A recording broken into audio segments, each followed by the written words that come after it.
하루를 여는 말씀과 멜로디 높은 뜻 하늘교회 아침 예배.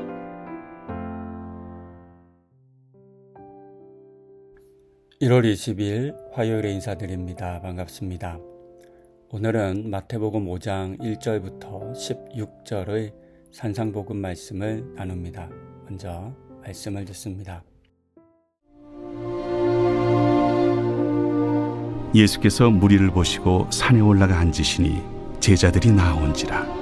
입을 열어 가르쳐 이르시되 심령이 가난한 자는 복이 있나니 천국이 그들의 것이며 애통하는 자는 복이 있나니 그들이 위로를 받을 것이며 온유한 자는 복이 있나니 그들이 땅을 기업으로 받을 것이며 의에 줄이고 목마른 자는 복이 있나니 그들이 배부를 것이며 긍휼히 여기는 자는 복이 있나니 그들이 긍휼히 여김을 받을 것이며 마음이 정결한 자는 복이 있나니 그들이 하나님을 볼 것이며 화평하게 하는 자는 복이 있나니 그들이 하나님의 아들이라 일컬음을 받을 것이며 의를 위하여 박해를 받은 자는 복이 있나니 천국이 그들의 것임이라.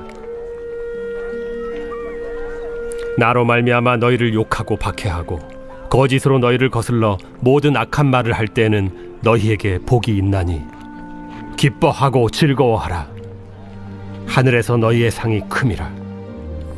너희 전에 있던 선지자들도 이같이 박해하였느니라. 너희는 세상의 소금이니 소금이 만일 그 맛을 잃으면 무엇으로 짜게 하리요. 후에는 아무 쓸데없어 다만 밖에 버려져 사람에게 밟힐 뿐이니라. 너희는 세상의 빛이라. 산 위에 있는 동네가 숨겨지지 못할 것이요 사람이 등불을 켜서 말 아래 두지 아니하고 등경 위에 두나니 이러므로 집안 모든 사람에게 비치느니라.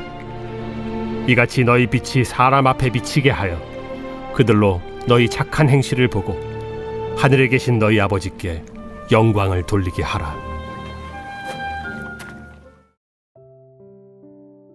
산상복음은 예수님께서 자신을 따르던 수많은 사람들을 향해 하나님의 나라가 어떤 곳인지를 가르쳐 주신 말씀입니다.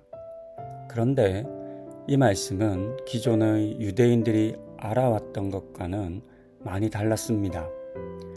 유대인들은 율법을 잘 지키는 사람만이 구원을 받을 수 있다라고 믿었기 때문에 율법을 잘 지키는 것이 구원의 핵심이라고 믿고 가르쳤습니다. 반대로 율법을 잘 지키지 못하는 사람들에 대해서는 쉽게 죄인으로 규정하고 그들을 유대 공동체에서 배제해버렸습니다. 그중 하나가 안식일 규정입니다. 안식일에는 일을 하면 안 되고 가축들에게 물을 먹여서도 안 되었습니다. 심지어는 아픈 것도 참아야 했고 밀 이삭을 줍는 것도 금지되었습니다. 당연히 밥을 해서 먹을 수도 없었습니다. 하지만 당시 유대 백성들의 대다수는 하루 벌어서 하루 먹고 사는 일용직 종사자들이었고 소작농들이었기 때문에 이와 같은 안식일 규정을 모두 지키는 것은 불가능한 일에 가까웠습니다. 이들은 먹고 사는 것이 힘든 사람들이었습니다. 안식일 율법을 잘 지키기 위해서는 미리 먹을 것을 준비해 놓아야 하고 이런저런 것들을 준비해야 하지만 하루 벌어 하루 먹고 사는 사람들에게 이것은 사치였고 어려운 일이었습니다. 이처럼 율법을 지킬 수 없는 환경에 처한 사람들의 상황을 바꾸어 주는 것에는 관심이 없이 오직 율법을 지키지 않았다라고 하는 결과만으로 그들을 판단했고 죄인으로 규정했습니다.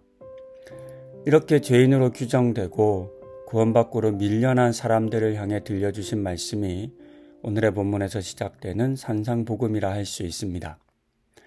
예수님께서는 사람을 사랑하고 살리는 정신은 사라지고 형식만 남은 율법을 재해석해 주셨습니다. 그리고 새로운 하나님의 살아가는 법을 가르쳐 주셨습니다. 예수님께서는 오늘의 본문 마지막 절인 16절의 말씀을 통해서 우리가 율법을 지키고 행하는 것, 하나님의 뜻대로 사는 것의 궁극적 목표가 무엇인지를 다음과 같이 들려주셨습니다.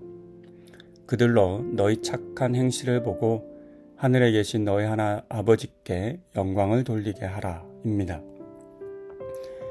이 말씀처럼 율법을 지키는 것은 죄를 규정하고 죄인을 만들기 위함이 아니었습니다. 오히려 율법의 정신을 온전히 알고 지키는 사람을 통해서 하나님께 영광을 드리는 것이었습니다. 즉, 나의 율법을 지키는 삶이 나의 의나 만족이 되는 것이 아니라 하나님께 영광이 되어야 한다는 것입니다.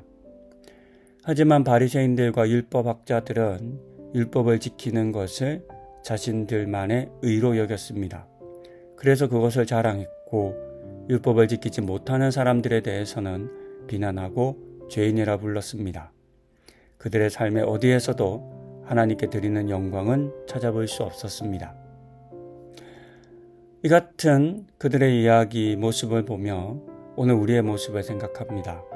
자칫하면 우리 신앙의 모습이 또한 우리의 열심이 이와 같을 수도 있겠습니다. 나의 신앙이 나의 의를 드러내고 자랑하거나 심지어 다른 사람을 죄인으로 만들 수 있음을 우리는 늘 주의해야 합니다. 특히 신앙에 열심이 있다고 생각하는 사람들에게는 이런 위험이 더 큽니다. 쉽게 다른 사람을 열심이 없는 사람으로 게으르고 나태한 사람으로 여기게 됩니다. 만약 정말로 그러한 지체가 있다면, 내가 볼 때 그렇게 보이는 사람이 있다면 나의 열심과 비교해서 비난하는 것이 아니라 연약한 자를 도우라고 말씀하신 것처럼 그들이 다시 하나님께 가까이 나아갈 수 있도록 기도하고 돕고 섬기는 우리가 되어야 합니다.